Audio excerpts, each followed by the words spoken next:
Hey everybody, Sickness here again to talk to you about what I bought and what I watched today. And today, headed out to Goodwill, picked myself up 5 VHS tapes, all for 10 cents a piece. So let's take a look at what I got. The first 8 VHS tapes I picked up were all from the Reader's Digest Scenic Wonders of America series. As I've said many times, Reader's Digest documentaries are actually pretty good. They're usually very well done. I would actually put them up there with like National Geographic and Nova. They're actually really good. So when I come across these, I always pick them up. The 3 titles are American West, Pacific Frontiers, and Atlantic Vistas. So for 10 cents a piece, had to get them. Then I picked up Hercules and Xena, the animated movie, Battle for Mount Olympus. I just recently started to get into the Hercules series, the actual TV series. It was just a show that I sort of always passed up when it was on TV. I never really got into it. But recently I've seen a little bit here and there on the internet of some episodes, and it looked really interesting, so I did pick up a few of the first seasons. So I figured I would definitely have to grab this. As a fan of animation, this definitely looked like something I was going to want to check out. Haven't got into Xena yet, but possibly in the future I'll get into her as well. For 10 cents, this was a must-buy, and I look forward to checking it out. And the last time I picked up was Mighty Morphin Power Rangers Green Ranger miniseries Part 1. I now have parts 1 through 4, and I do believe there are 5, so still need to get 5. But for 10 cents, I definitely wanted to pick this up. And yes, for the millionth time, I do know that they are releasing the Power Rangers Seasons 2 DVD. And yes, I do plan on eventually getting them once I can find them for cheap. In fact, I want to really get the Mighty Morphin Power Rangers series box set. Really want to pick that one up when they release that in stores. And I might get that right away, or I might wait till I can find it for pretty cheap. I know that it's definitely going to drop in price eventually. So I do plan on getting that. But for now, when I come across the VHS tapes, especially for only 10 cents a piece, I'm going to pick them up. So that's it for what I bought today. So now onto what I watched. And today's first Halloween Horror-thon title was Quack Pack, House of Haunts. I am a huge fan of Quack Pack. Love this great Disney animated series, and I would highly recommend it if you guys have not checked it out. It is great. This release here, I definitely had to pick up when I came across it. Not only have these 2 episodes never before been released to DVD, but also this is a Halloween-related VHS release, so I definitely knew I'd be buying it. After watching it tonight, though, I was a little let down in the fact that these aren't actually Halloween episodes. The first episode only features the gang in a haunted house.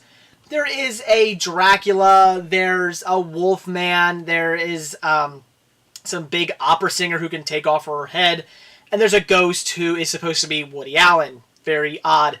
But that's all the first episode is. It just takes place in a haunted house. Now, in all fairness, okay, it's a haunted house episode. I'll let it slide. It's creepy. It has ghosts and monsters. Okay, fair enough. The second episode on here, unfortunately, has absolutely nothing to do with Halloween whatsoever. Nothing scary, nothing weird, supernatural. It's all about a cat burglar who trains these actual cats to burglar houses, and he gets all kinds of jewels and whatnot. Daisy Duck, she's interviewing him. The nephews, Huey, Dewey, and Louie, they're afraid of cats. I forget which one to say on here.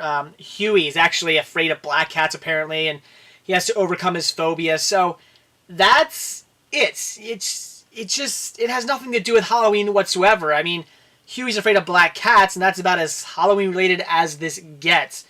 So that was definitely a bit of a letdown. I say that all the time with releases like this. Not every episode is whatever the holiday that the VHS or the DVD is supposed to represent. And that always bugs me, and that is definitely the case here. We get the first episode being, okay, haunted house, fair enough.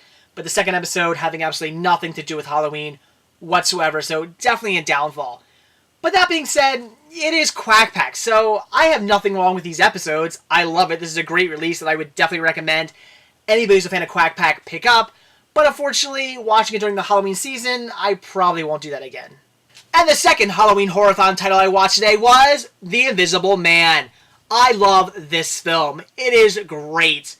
But unfortunately, it's one of the Universal Classic monster movies that I just don't seem to watch nearly enough. I've seen Dracula, Wolfman, Frankenstein, Creature from the Black Lagoon. Movies like that I've seen a dozen times. The Invisible Man, I just haven't seen it that much, and that is definitely a shame. Because this is a fantastic film, And honestly, it's one of the best of the Universal Classic monster movies, if you ask me. I think it is fantastic. It's all about a man who, through chemical experiments, turns himself invisible. But what he doesn't realize is the one main ingredient to that chemical concoction that turns himself invisible actually can make you go insane. And it does. It makes him mad. He goes completely batshit crazy. And he's killing people. I mean, that's one of the great things. In other Universal monster movies, the monsters don't necessarily go around killing a ton of people. I mean, they might kill some people, but nothing crazy. This movie here, he kills a boatload. After my count, I would say he's coming up on like close to 200 people, because they say he killed a train full of about 100 people because he derails a train at one point. Kills all them. He kills a bunch of other people throughout the movie.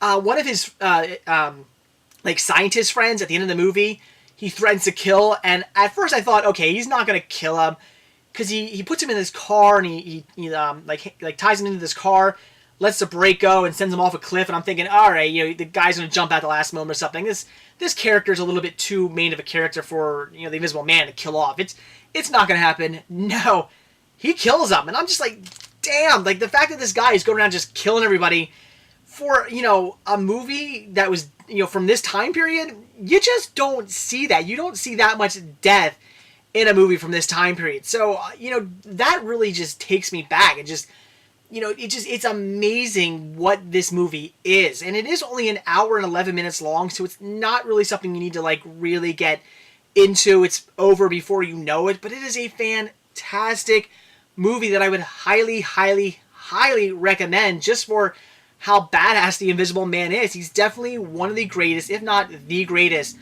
of the classic Universal monsters, just for how evil he is. Again, Dracula, Frankenstein, Creature in the Black Lagoon, Wolfman, they're all great monsters, but they're not super, super evil for the most part. I mean, they have, they're not good guys by any means, but they're not, just pure evil. Whereas this guy, you would think he's the devil. I mean, he is just evil, just as evil can be. But again, it's from the chemicals that are driving him insane, or making him mad. And it definitely shows just, by how many people he murders throughout this film. And the fact that he is crazy. I love that too. I mean, I like, just the things he does, where he's taunting people and yelling at people and just doing goofy things and having fun with them.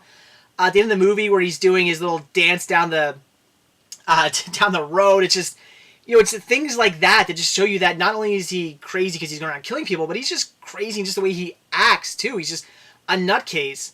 I love all the townsfolk in this. I love the police in this movie. The police, I don't know if, the writer of this movie or the director of this movie, had something against cops, but they really paint the police in a bad light in this movie. It's just, they make them look like complete buffoons. And it's just really funny, too. Just they basically play the comic relief, the police. And it's hilarious. So this is a movie I would highly recommend. If for any reason you haven't seen The Invisible Man, it is a must-see. And as far as all the Universal monster movies go, I would recommend every single one of them. Frankenstein is probably my favorite out of them all. And again, I would definitely recommend every single one. They're all fantastic movies, but definitely check out The Invisible Man. So that's it for what I bought when I watched today. Definitely got some great VHS tapes from my local Goodwill. Looking forward to checking those out. And also watching Quack Pack House of Haunts. Like I said, it's a really good release in the fact that those 2 episodes have not been released to DVD.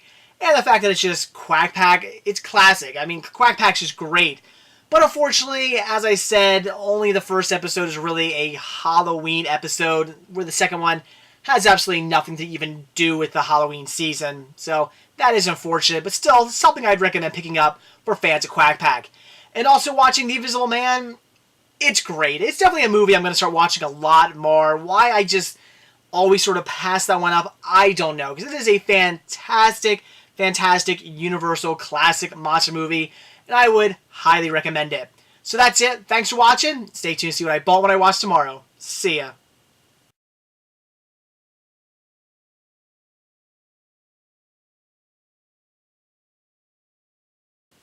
The first 3 tapes I picked up were all from the Reader's Digest Scenic Wonders of America series. Scenic Wonders of America series. A lot of S's in there.